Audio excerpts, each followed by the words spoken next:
2014, 15, 16 সালে গেরিনা বেশ কয়েকটি গেম মানুষের সামনে উপস্থাপন করে, কিন্তু এত পরিমাণ ভালোবাসা এবং এত পরিমাণ জনপ্রিয়তা পায়নি গেরিনা কোম্পানি ওই অন্য গেমগুলোতে। কিন্তু সবকিছুতেই একটা টার্নিং পয়েন্ট থাকে, যেটা 2017 সালে গেরিনা কোম্পানিকে তাদের মোড় ঘুরিয়ে দিয়েছিল। যেহেতু 2017 সালে শুধু পাবজি গেমটাই ব্যাটল রয়্যাল গেম ছিল এবং মানুষের মাঝে উৎপত্তি হয়েছিল একটা বিশেষ গেম হিসেবে, সেহেতু গেরিনা কোম্পানির মালিক ফরেস্ট লি ভাবলো কেন না মোবাইলের জন্য একটা ভালো গেম উপস্থাপন করা যাক বা মানুষের সামনে ছড়িয়ে ফেলা যাক, যার হাত ধরে কয়েকজন টিম নিয়ে এই গেমটাকে তৈরি করার কাজ শুরু করা হলো।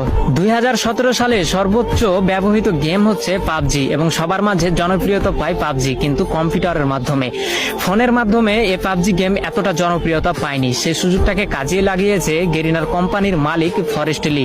ফরেস্ট লি তৎক্ষণাৎ ভেবে উঠলো যে মোবাইলের জন্য একটা গেম তৈরি করা যাক, যে গেমটি অনেক কম দামি ফোনেও যেন সাপোর্ট খায়। তো যার জন্য কয়েকটি টিম গঠন করে গেরিনার কোম্পানি ফরেস্ট লি কাজ করা শুরু করলো। 2017 সালের প্রথম দিকে এই ফ্রি ফায়ারটাকে তৈরি করা শুরু করলেও 23 আগস্ট 2017 সালে এই গেমটাকে পুরো বিশ্বে ছড়িয়ে দেয় গেরিনা কোম্পানির মালিক ফরেস্ট লি, যেটি একটি সিঙ্গাপুর কোম্পানি এবং সিঙ্গাপুর থেকে এর হেডকোয়ার্টার এবং পুরো গেমটাকেই পরিচালনা করা হয়। তো 2017 সালে যখন সাধারণ মানুষ সাধারণ ফোনে এই গেমটাকে খেলতে পারতো, তখন পাবজির জনপ্রিয়তা